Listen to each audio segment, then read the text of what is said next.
Que el Señor te bendiga, amada iglesia. Una vez más estamos a través de este portal para compartir la palabra del Señor. Qué hermoso es tener dirección, qué hermoso es tener palabra, qué hermoso es tener un saludo, qué bueno que nos saludamos, interactuamos. ¿Quién manda saludos? Qué lindo. Manda saludos, Lauti. Lautaro, que el Señor te bendiga. Desde Colombia. ¡Wow! Colombia, eso. Qué lindo, Colombia. Te bendigo, Colombia, en el nombre de Jesús. Marión, Dios te bendiga, hija. Bendiciones, bendiciones. Rebeca y su familia. Bendiciones en el nombre de Jesús. Mariana, familia. Mi sobrina, desde La Plata. ¡Oh! Mariana, Mariana, mi sobrina. Desde bendiciones, sobrina, bendiciones para toda la familia desde allá de La Plata. Un Sonia. saludo muy, muy grande a tu mami, a tus hermanos, en el nombre del Señor. Soledad y su familia. Soledad, bendiciones, Sole, bendiciones. Sonia y Mario. Bien, César. ese Mario. César. César también. Anda por Tolwyn, César. Bendiciones, César, Dios te bendiga. Noé y su familia. Bien, Isaac, Noé. Maravillosa, maravillosa gente. Sí, ¿quién ¿Vero? manda saludos? Verónica. Verónica. Vero y David, con sus nenes hermosos ahí, en el nombre de Jesús. Qué hermoso es tener familia, cómo uno no se da cuenta a veces las bendiciones que uno tiene. Simplemente nos damos cuenta de ella cuando pasa algo que no estaba programado, ¿no? Y hoy la tierra está sacudida, hoy la tierra está conmovida, gente infectada, personas que murieron, y digo bien porque hay muchísima gente que no tiene a Cristo y murió, se va a la muerte segunda, qué lamentable, todo por causa de una mente verdaderamente maquiavélica, siniestra, que en un laboratorio modificó un virus, y más siniestro aquellos que están haciendo lucro con eso, pensando que le van a vender una vacuna a 8 millones de personas. Se equivocan, porque los cristianos no nos vamos a vacunar. No solamente que no nos vamos a vacunar, ni nos vamos a poner un microprocesador que se llama chip. ¿Quién manda saludos? Andrea. Andrea, bendiciones, Andreita. Los extraño mucho. Dice. Nosotros también, hija, te extrañamos mucho, mucho, en el nombre del Señor. Cuántos lazos maravillosos que tiene la familia espiritual, ¿se dan cuenta? Cuántas veces dijimos, no, hoy no tengo ganas de ir a la reunión, no, hoy estoy resfriado, no voy a ir, hoy zafé, tengo una excusa. Y ahora que de repente el sistema dijo, no van a tener reunión, no van a tener contacto, los voy a maltratar y les voy a sacar el culto. Pero, ¿vieron cómo es la revelación? Que nos hemos adaptado, porque eso es lo que hace un cristiano, adaptarse. La doctrina la tenemos desde hace 2000 años, nuestra identidad es inmutable, pero la teología la podemos cambiar con una velocidad que ni siquiera el diablo nos puede detener. ¿Quién manda saludos? Saludos desde Neuquén, Henry. Henry. Saludos desde Buenos Aires. Wow. Una prima mía que se llama Rosita. Rosita, bendiciones, prima. Qué bueno conocerte a través de estos medios. José Castillo, como siempre ahí presente, nos manda saludos. José, Dios te bendiga. Susi y Lito también mandan saludos. Lito, Susana, bendiciones, bendiciones familia Ríos, en el nombre del Señor. Y qué bueno es tener un respaldo, ¿no es cierto? Qué bueno es tener un respaldo. Yo no estaría acá si ustedes no me respaldarían. Qué bueno es tener, como dicen los gauchos, ¿no?, un palenque para rascarse. Y qué bueno en un tiempo de crisis tener una mano de una esposa, una voz de un hijo, de una hija, que diga, mirá papá, creo que el confinamiento te tiene un poco mal, y de repente lo arreglamos con un beso, con un abrazo, con una sonrisa. Qué maravilloso es tener una mesa y poner un mantel y tener a la familia, tener toda la familia en unidad y poder compartir, poder entrelazar amor, dar amor y recibir amor, porque eso es lo maravilloso. ¿Quién manda saludos? Mandy, nuestra pequeñita de Mandy, Chile. en el nombre del Señor, te bendigo, hija. Bendigo a Santiago de Chile. Qué bueno que me mandás un saludo, Mandy. ¿Quién manda saludos también? Vivi, Vivi. familia. Vivi, hoy no pude en todo el día, Vivi, pero tenemos una conversación pendiente. Vi el mensaje, pero mira, estamos trabajando y estamos trabajando mucho. Yo pensaba que antes trabajaba, porque viajaba, iba, venía, volaba los jueves, los viernes, venía el lunes, martes, atendía un poco, construía casas, atendía a mi familia, el culto y volvía a irme. Pero ahora dije, bueno, viene la pandemia, me voy a quedar en casita, voy a tener mi reunión, hermanos, verdaderamente estoy orando para que esta pandemia pase, porque estamos hablando tanto. Hoy le compartí a mis hijos que si pasa esta pandemia, que calculo que no, porque Satanás es como el profesor Negru, siempre inventa una travesura nueva. Les decía que iba a tener unas vacaciones de celular, que iba a apagar mi celular, iba a hacer un pozo en la tierra de 1 metro, lo iba a meter adentro de la lata, iba a meter el teléfono y lo iba a enterrar y lo iba a tapar por 1 mes. Pero creo que no vamos a poder, no vamos a tener esa licencia. Y damos gracias a Dios por eso, porque a través de este medio y de este portal, que por ahora lo podemos usar. No quiero asustar ni quiero ser pesimista, pero no sé hasta qué punto el sistema nos va a permitir a nosotros llevar la palabra, porque todo esto se hizo directamente para sacar a la iglesia de escena y no pudieron porque hace 70 días dijeron, bien, le sacamos los templos, las personas, los cristianos se van a bloquear, van a tener temor, se van a meter dentro de las casas y van a comenzar a expandir ese sentido de persecución que tienen. Y pasó todo lo contrario. Nos fuimos a los hogares, juntamos a la familia, oramos, intercedimos, ayunamos y una nueva revelación. Predicar el Evangelio a través de cuanto portal tengamos en la mano. Así que estamos usando todo esto. Y como nunca antes le quiero compartir a la iglesia, que lo que estoy compartiendo a varios pastores que estamos conectados, incluso hemos tenido ya programas en vivo desde ayer y hoy. Dice la palabra en Mateo capítulo 28, porque la iglesia mundial está parada en esto y no en otro lugar. Como profeta de Dios tengo la obligación de decir en qué tiempos vivimos, cuál es el tiempo que estamos viviendo. Bueno, el tiempo que estamos viviendo es este. Cristo resucitado se presenta delante de sus discípulos y dice el verso 18, Mateo 28, y Jesús se acercó y les habló diciendo, toda potestad me es dada en el cielo y en la tierra. Por tanto, id y haced discípulos a todas las naciones, bautizándolos en el nombre del Padre, y del Hijo, y del Espíritu Santo, enseñándoles que guarden todas las cosas que os he mandado. He aquí, yo estoy con vosotros todos los días hasta el fin del mundo. Mire lo que él dijo. Dijo, por tanto, id y haced discípulos.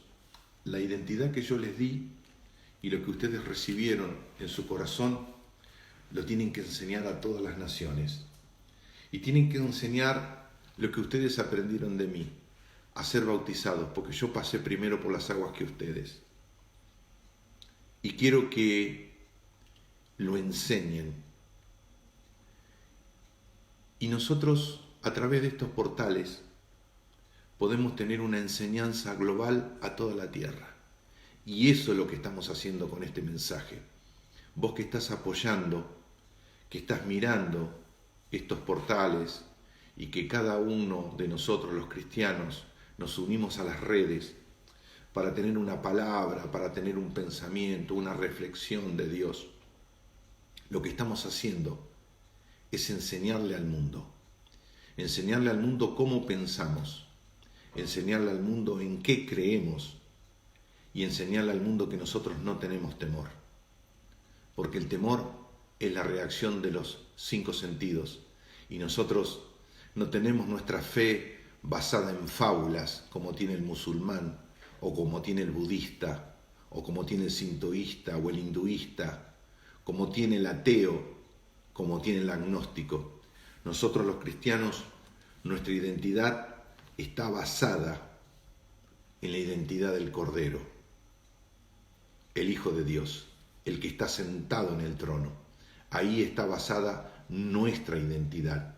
Por eso nuestra fe no es un cúmulo de dichos humanos, ni de creencias, ni de supersticiones, ni de vivencias, sino que nuestra identidad está completamente basada en los principios divinos que Dios pragmó a través de la palabra en 1600 años a más de 40 autores en 3 idiomas, en los cuales Él nos expresó su mandamiento. Compartíamos el lunes pasado que Dios toma un hombre para regir a una nación en crisis. La crisis del ser humano empieza en un solo punto, cuando le erra al blanco. La Biblia dice que eso se llama pecado. En traducción original, amantía. Eso significa errarle al blanco. Quiere decir que cuando yo tomo una mala decisión y me voy en contra de un principio de Dios, yo entro en una clara pérdida de valores en los cuales se erosiona el ser persona, el ser humano. Por eso estoy un poco contrario a decirle a una persona que mejoró un virus llamado coronavirus en decirle persona. Para mí es un genocida y va a tener que responder frente a Dios por lo que ha hecho. Y le digo a todo aquel que escucha este mensaje, la Biblia dice no matarás, y lo dice claramente en Éxodo capítulo 20. Y las personas que diseñaron esto, de acuerdo a informaciones de público conocimiento, a la OMS y a Naciones Unidas, que tampoco creo en ellos, pero sí dan datos específicos, que ya hay más de 400.000 muertos. Y estoy esperando que el hombre reaccione, los senadores y diputados del mundo, para decir que esos científicos que mejoraron ese virus son genocidas. Si no lo hacen, los que participan y fomentan también lo son. Dice la palabra de Dios que Dios le dijo a un hombre llamado Elías, un profeta del Señor, que estaba en el monte de Galat, baja a Jezreel, baja a Israel y disciplínala, porque está equivocada. Se está olvidando de su función, se está olvidando de su identidad y se está yendo detrás de dioses ajenos. No nos podemos ir como humanidad detrás de dioses ajenos. No nos podemos ir detrás de todas las cosas que nos alejan de Dios. Por eso el mundo está como está. No es que Dios le dio esto al hombre, sino que el hombre lo generó en sí mismo. Dios no tiene nada que ver con la perversión, con el pecado, con la prostitución, con la homosexualidad, con la droga. No tiene nada que ver con el genocidio, no tiene nada que ver contra la falsa política, no tiene nada que ver contra la identidad de género. Él no generó el aborto. Dice la palabra de Dios que Dios envió a este profeta y él termina en el arroyo de Kerit. Y como compartía el lunes pasado, Kerit significa trato. Y Elías estaba siendo tratado, Elías estaba siendo procesado. Y dice la palabra del Señor en Primera de Reyes, capítulo 17, verso 8. Y vino luego a él palabra de Jehová diciendo: una persona se puede mover de dos maneras, a través de la razón o a través de la revelación. A través de la razón, todo lo que hemos visto terminó mal. A través de la revelación de la palabra de Dios, de lo veraz, de lo comprobado que es verdadero, termina bendecido. Uno elige, uno escoge. Elías era guiado por la palabra. Israel, los cielos se habían cerrado porque Elías había lanzado la palabra que Dios le había dicho. Lo único que hizo Elías fue obedecer. Lo único que está haciendo la iglesia hoy sobre la tierra es obedecer. Nosotros estamos en la última evangelización mundial, es cierto. Estamos en ese tiempo. Y hoy, esta evangelización trae dos frutos. El primero, llevar personas a los pies de Jesucristo. Hacer la oración de fe a la persona y traer vida sobre ella, la vida eterna. Y lo segundo que está haciendo Dios con la iglesia es notificándole al mundo que hay que recibirlo y hay que buscarlo mientras pueda ser hallado. Porque va a llegar el momento sobre la tierra que lo van a querer buscar y no lo van a encontrar. Lo dijo Él en su palabra. Dice la Biblia, y levantándose le dijo, levántate, verso 9, y vete a Sarepta de Sidón. ¿Qué le dijo Dios? Perfecto. Te escondiste en el arroyo de Querit, ahora quiero que hagas algo. Vos te vas a ir a una casa que va a haber una persona que no se torció con Jezabel. Porque a veces pensamos que la tierra está toda mala, que está toda corrupta y que está llena de pecado. La tierra sí, pero no todo ser humano está así. Y dice la palabra que Elías recibe una orden. Dios le dice, levántate, vete a Sarepta de Sidón y mora allí. He aquí yo he dado orden allí a una mujer viuda que te sustente. Dice la palabra de Dios que Dios le habló a una mujer que estaba en plena crisis como todo Israel. Y dice la Biblia que Dios le dijo a esta mujer, mirá que yo te voy a enviar a un profeta. Lo vas a tener en tu casa, lo vas a alimentar, porque él va a morar allí, en tu casa. Y dice la palabra de Dios que Dios le dijo a Elías, andate a Sarepta de Sidón y morá ahí porque yo he dado orden a una viuda. Pero ¿qué era una viuda hace 2900 a 3000 años? Que esa es más o menos la fecha de lo que estamos hablando. ¿Qué era una viuda? Una viuda era una persona que indudablemente su marido había muerto, pero también era un rango social.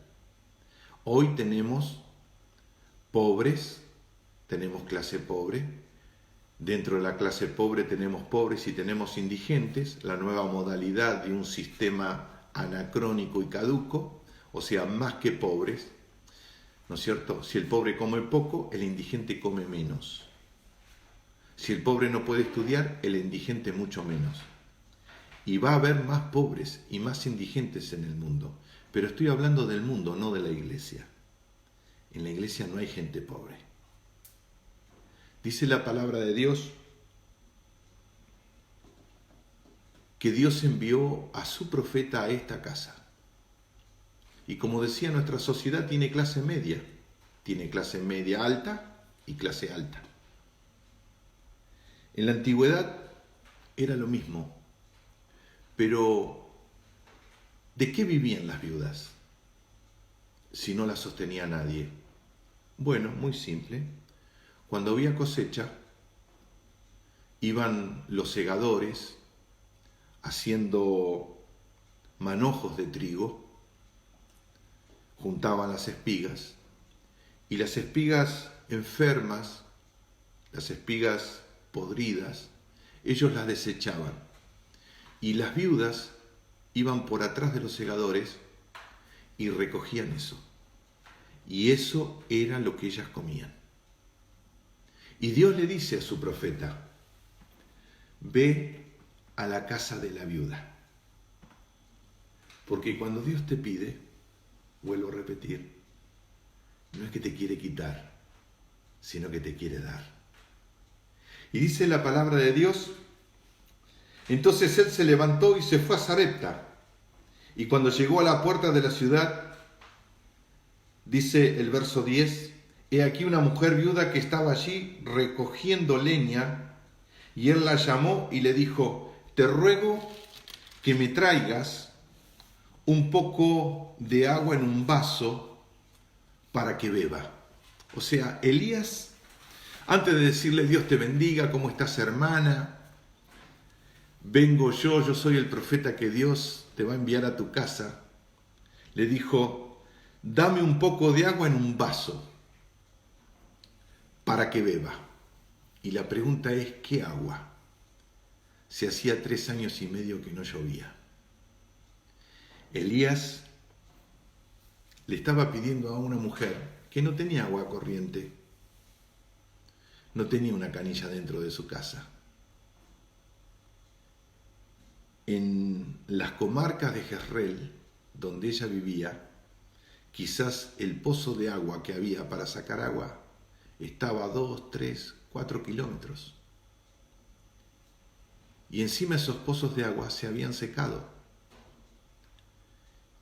Y este hombre le dijo, antes de decirles buenos días, dame un poco de agua en un vaso para que beba. O sea, le dijo, dame tu vida y no me lo traigas en cualquier manera, sino presentámela en un vaso. Y dice la palabra de Dios, y yendo ella para traérsela, él se volvió a llamar y le dijo, te ruego que me traigas también un bocado de pan en tu mano. O sea, no solamente el profeta le pidió agua, sino que le pidió pan. ¿Y qué significa el agua y qué significa el pan? Vida. Lo que Dios le estaba pidiendo a esta mujer era todo. Te vuelvo a repetir, cuando Dios te pide, no es que te quiere sacar, sino que te quiere dar. Y ella respondió, vive Jehová tu Dios. Ella respondió, porque ella tenía una situación. Pero en la vida, de acuerdo a los actos que vamos haciendo, uno puede ser trascendente o puede ser intrascendente. Si en estos tiempos tú te quedas en el rincón de tu casa diciendo, no me dejan salir, estoy enclaustrado, no me puedo comunicar, estoy deprimido, no estás leyendo contextualmente lo que Dios te está pidiendo. No estás viendo cómo Dios quiere operar en tu vida hoy. Los actos más pequeños pueden hacer de tu vida la mayor trascendencia. Fíjate esto, dice la palabra de Dios que Jesús estaba sentado a la entrada del templo. Marcos capítulo 12, verso 41. Y estando Jesús sentado delante del arca de la ofrenda, no estaba sentado en el altar, ni en el medio. Él estaba mirando lo que la gente ponía. Dice la palabra de Dios claramente. Y estando Jesús sentado delante del arca de la ofrenda, miraba cómo el pueblo echaba dinero en el arca y muchos ricos echaban mucho. ¡Wow! ¿Cómo hemos mirado con el ojo bien grande al rico en estos últimos 30 años? Y cómo hemos despreciado al pobre. Lo mismo que hace 2000 años. Israel estaba enamorada del poder. Por eso Caifás lo había puesto César, el emperador romano. Y cómo la iglesia se enamoró de la tierra, cómo la iglesia se enamoró de lo insustancial. Y Jesús estaba mirando esto. Dice que venían los ricos y llenaban el arca y ponían sus tarjetas de crédito, ponían sus tarjetas de débito, ponían su oro, ponían su plata, ponían todo lo que tenían para que todo el mundo los viera. Porque el éxito se tiene que ver, si no, no tiene sentido el éxito. Por eso la iglesia tiene que cambiar principios en este tiempo. Y la nueva generación va a sacar los muertos para afuera. Así como los jóvenes sacaron a Ananías y a Zafira de adentro de la iglesia, esta nueva generación va a hacer lo de ayer no se animó a hacer. Y dice la palabra de Dios, y vino una viuda pobre y echó 2 blancas. Esto pasó hace 2000 años. Te estoy hablando de una viuda que pisó la tierra hace 3000 años y otra viuda que pisó hace 2000 años la tierra.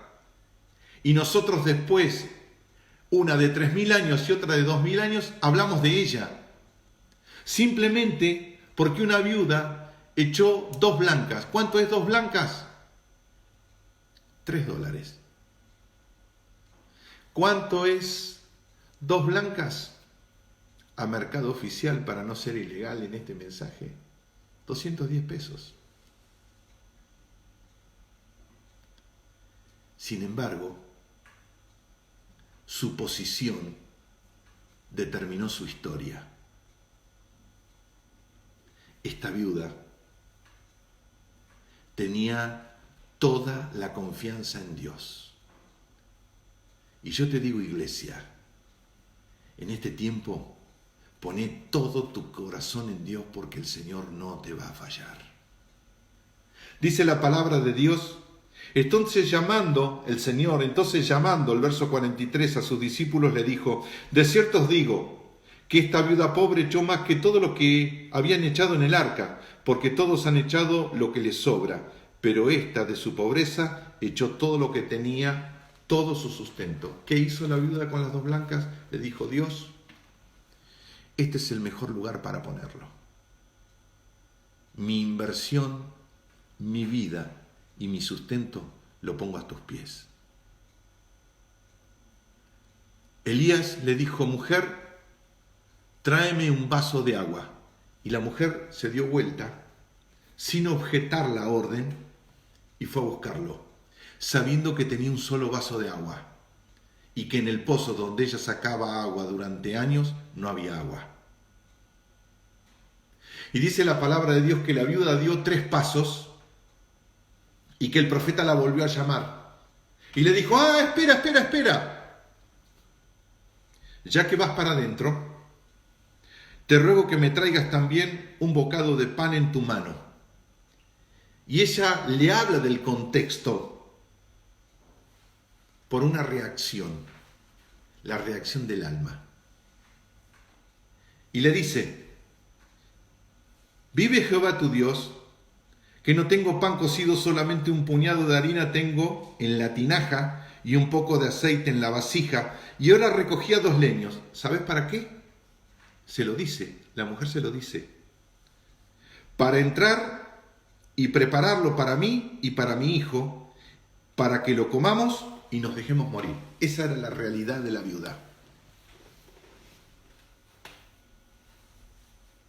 Esa fue su reacción. La razón, la lógica. No tengo más comida, no tengo más bebida, no tengo aceite, tengo un hijo pequeño,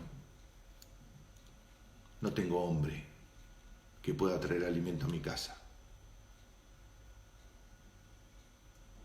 Lo que quiero decirte es que Dios siempre llega a tiempo.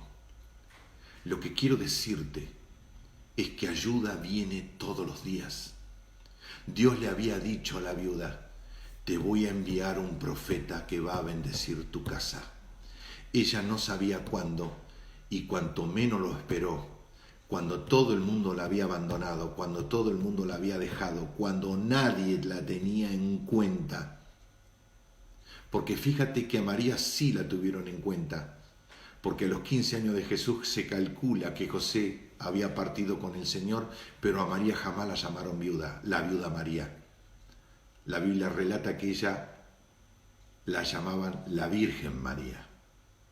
María, la madre de Jesús, la que parió siendo virgen. ¿Sabes por qué? Porque cuando José partió y la carpintería se quedó sin carpintero, Jesús se puso a trabajar para su familia. María tenía un hombre que la mantenía y ese fue Jesús por 15 años. Dice la palabra de Dios que la mujer respondió. ¿Qué le dijo la viuda? ¿Sabes por qué estoy acá? ¿Sabes por qué me encontraste acá afuera de mi casa? Porque estoy recogiendo 2 leños, porque no tengo más, ya me lo gasté todo hasta la leña. Iba a calentar el horno, porque tengo un puñado de pan, un puñado de harina y un poco de aceite. Lo iba a amasar, lo iba a poner, lo iba a comer y luego dejarme morir con mi hijo. ¿Y qué le dice Dios? La hace reaccionar en el espíritu. Fíjate lo que le dice. Y Elías le dijo, lo primero que le dice, no tengas temor. ¿Qué es el temor? La reacción del alma, la reacción de la lógica, la reacción de los 5 sentidos. Elías le dice, no tengas temor, pero hazme a mí primero de ello. Y parece como que Elías quería sacar ventaja. No, no quería sacar ventaja. Dios estaba pactando con esta mujer. Dios estaba llegando a tiempo con su bendición. Una bendición que esta mujer no esperaba. Porque sí esperaba a un profeta, pero no sabía que ella lo iba a mantener. Y dice la palabra de Dios, y Elías le dijo, no tengas temor. Y yo te digo en esta noche, iglesia, no tengas temor, ni por lo que estás pasando, ni por lo que vas a pasar. Porque el Señor nuestro Dios te va a cubrir, te va a proteger. El Señor nuestro Dios te va a guardar y te va a bendecir. Que el Señor, mi Señor, el que está sentado en el trono, haga resplandecer tu rostro sobre ti y que toda la misericordia del cielo descienda ahora en este preciso momento. Que el Señor ilumine tu rostro sobre el rostro de Él y que la mano de Dios levante tu ánimo en el nombre de Jesús. Dice la palabra de Dios que Elías le dijo, no tengas temor por lo que te dijeron, no tengas temor por lo que viviste hasta el día de hoy, porque a partir de este momento vas a vivir un tiempo diferente y vas a comenzar a caminar de una manera diferente. Este es el camino que te queda de aquí en adelante, iglesia, porque si el mundo cambió, nosotros cambiamos primero.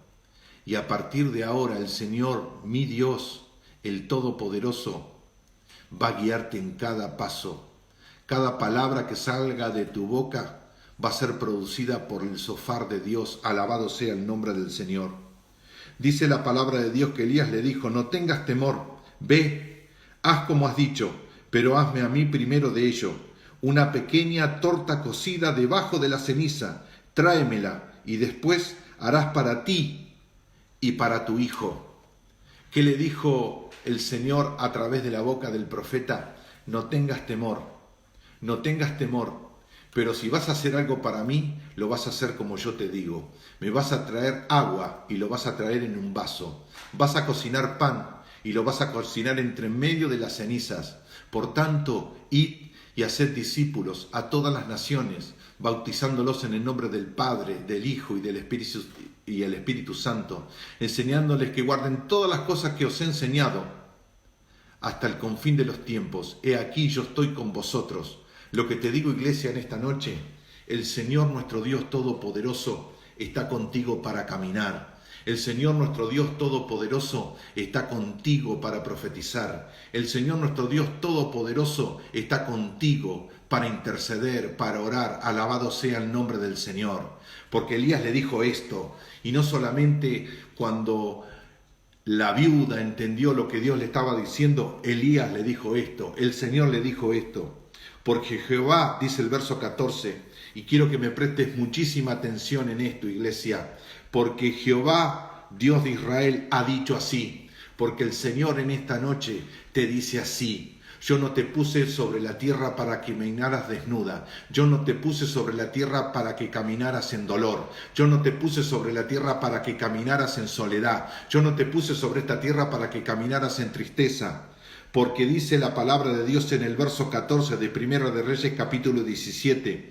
Porque Jehová, Dios de Israel, ha dicho así. Lo dijo antes. Por eso el Señor se paró frente a Abraham y dice: predeterminó. Nosotros estamos predeterminados para ser bendecidos. No sé cuál es tu situación en esta noche.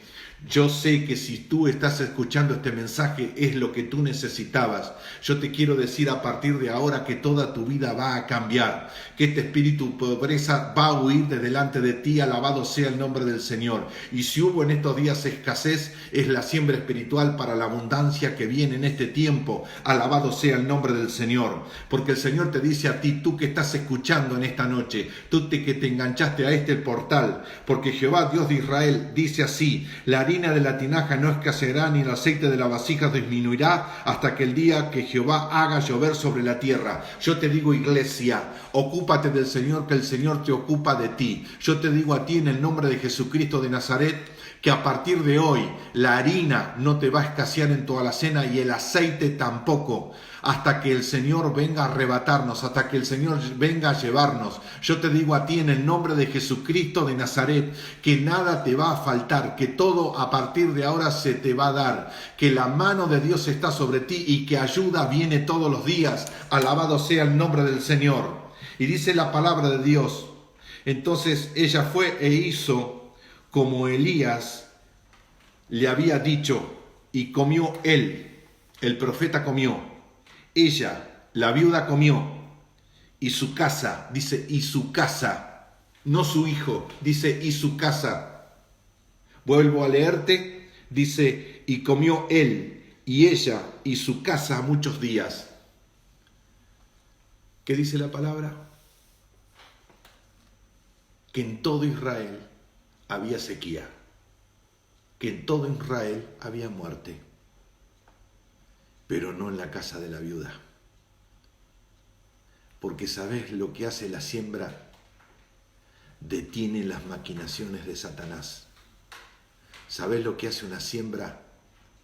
Te saca de un futuro de derrotas y te pone en el destino de abundancia que Dios ha programado para tu vida. Dice la palabra de Dios que esta viuda no tenía hombre que la sustente, pero ella no dobló el corazón al pecado de Israel. Ella no adoró a Baal ni adoró a Asera. Nosotros, la Iglesia de Jesucristo, no vamos a negociar con la marca. Nosotros, la Iglesia de Jesucristo, como hicieron nuestros ancestros hace 2000 años, no vamos a adorar al hombre, ni vamos a adorar al sistema del hombre. Nosotros, la Iglesia de Jesucristo, nos vamos a parar bien firme en lo que somos, nuestra identidad. Dice la palabra de Dios que toda la casa de la viuda, sus tíos, sus tías, sus primos, todos sus familiares, venían a la casa de ella a buscar harina y aceite. ¿Todo por qué? Porque una persona le dijo: no al pecado. Una persona le dijo, no a la idolatría. Yo no voy a adorar a Baal, ni voy a adorar a Sera. La diosa de la prosperidad, no, yo no la voy a adorar. A mí la lluvia me la trae el Señor. Y si el Señor me pide el último vaso de agua, yo se lo voy a dar. Eso es tener trascendencia. Eso es mirar por una generación. Porque todo en este tiempo está siendo escrito. Absolutamente nada está suelto. ¿Qué es una persona intrascendente? Una persona intrascendente es algo que hoy hace y mañana desaparece. ¿Qué es un acto de intrascendencia? Es algo que solamente tapa huecos, pero no tiene cambios de trasfondo. ¿Qué es una persona trascendente? Había dos mujeres en la palabra de Dios, está escrito. Hace 3.500 años atrás, y un hombre le dijo esto. Ambas dos eran parteras. Y dijo, todo varón hebreo que nazca, mátenlo en el momento de su nacimiento. Estas mujeres, dice Éxodo capítulo 1, verso 15, entonces habló el rey de los egipcios a las parteras de las hebreas, una de las cuales se llamaba Cifra y otra Fúa. Y les dijo, cuando aceptáis a las hebreas en sus partos y veáis el sexo, si es hijo matarlo y si es hija entonces viva. ¿Qué quería hacer Satanás a través de Faraón? Romper linaje.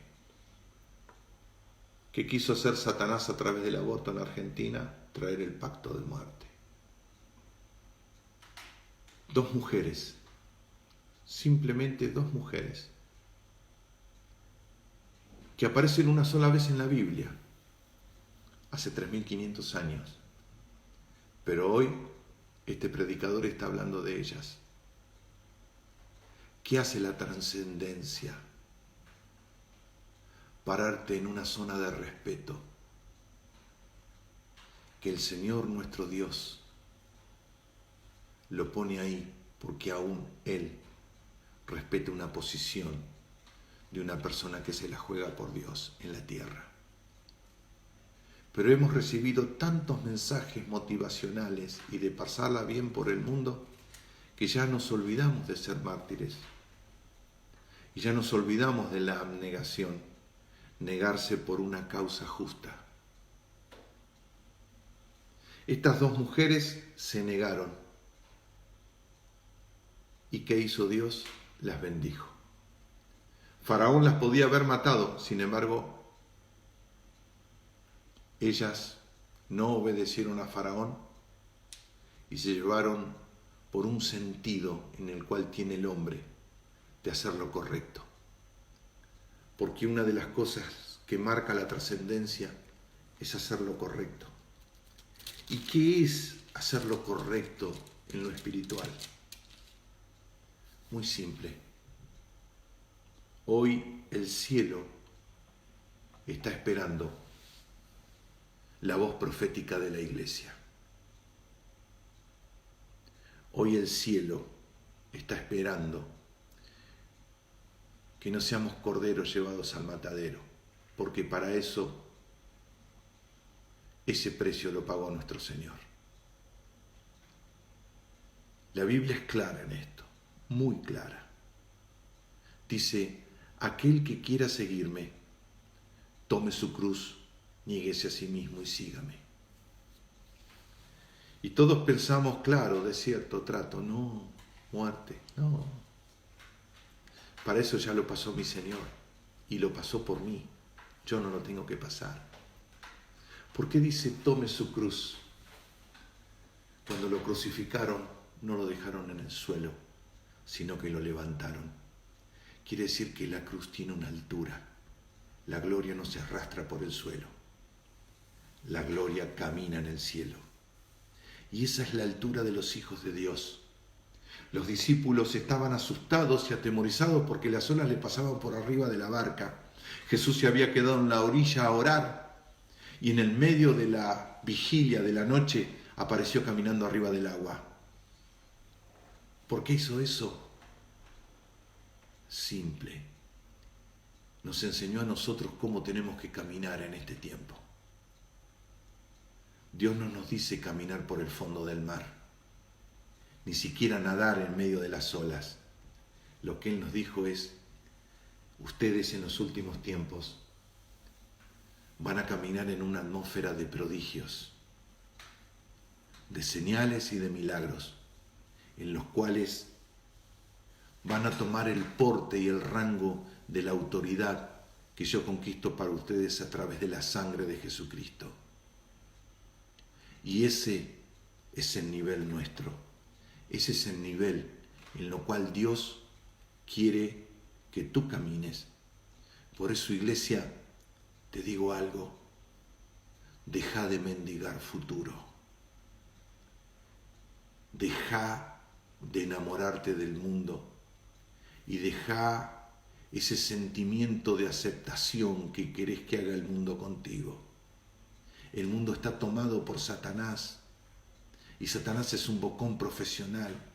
Hagamos o no hagamos, nos van a criticar igual. ¿Sabes por qué? Porque nosotros no pertenecemos al mundo. El mundo no se identifica con nosotros y nosotros con ellos. Jesús puso este parámetro: el que no junta conmigo desparrama y el que no es conmigo contra mí es. Lo que al mundo le parece lindo, a la iglesia le parece abominación. Lo que el mundo come, nosotros lo escupimos. Y lo que a nosotros lo que nos gusta, al mundo lo aborrece. Por eso te digo, no mendigues más futuro. No quieras quedar bien con gente que no te ama. Y no ames lo que Dios no ama. No se puede cambiar lo que no quiere cambiar. Tienes que darte cuenta de eso. Esta viuda entendió algo, que un profeta de Dios, o sea, voz de Dios, estaba visitando su casa. Y cuando Dios le pidió, ella no se lo negó. ¿Qué hizo ella? Sembrar. Porque el que siembra cosecha. El que no siembra nada, no cosecha nada. Dice la palabra de Dios que comió Elías, la viuda, el hijo y toda su familia. Ella sembró vida y Dios le multiplicó vida. ¿Cómo Dios en este tiempo, iglesia, tú que estás llevando personas a la vida eterna, Dios no te va a bendecir? ¿Qué me importa la escasez de la tierra? ¿Qué me importa la crisis de la tierra si Dios está con nosotros? Dios está por tu vida, con tu vida, para tu vida. Muévete en paz. Asienta tu corazón a los pies de Jesucristo, porque la sangre de Jesucristo de Nazaret está sobre ti. Yo te digo a ti en esta noche, la harina de tu casa no va a escasear, el aceite no va a disminuir hasta que el día que el Señor venga a buscarnos. Dice la palabra de Dios, y después de estas cosas, aconteció que cayó enfermo el hijo de la ama de la casa, y la enfermedad fue tan grave que no quedó aliento. El niño murió. O sea, la viuda sembró algo que ella iba a recoger sin saberlo. ¿Qué sembró la viuda? Agua y pan, vida. ¿Y qué cosechó la viuda? Vida. Elías le dijo, ¿dónde está el niño? Y la viuda se lo mostró, ahí en ese lecho está. Elías se echó 3 veces sobre él, dice la palabra. Una vez, una segunda vez y una tercera vez. Y el niño resucitó. Oseas dice, después del segundo día, en el tercer día resucitaremos. ¿Cuántos días pasaron de la obra de la cruz? 3. Como estamos hoy, en el tercer día de Dios. Estamos en los mejores tiempos de nuestra vida. Estamos en el mejor momento. No tenés otro momento, iglesia, más glorioso que este. Estás en el tiempo histórico. Pedro se fundamentó afuera de Hechos del aposento alto y dijo, este es el principio del fin. Esto es lo dicho por el profeta Joel. Y hoy estamos en el final de esa etapa. Por eso te bendigo, iglesia. Mira el horizonte, que el Redentor nos está llamando.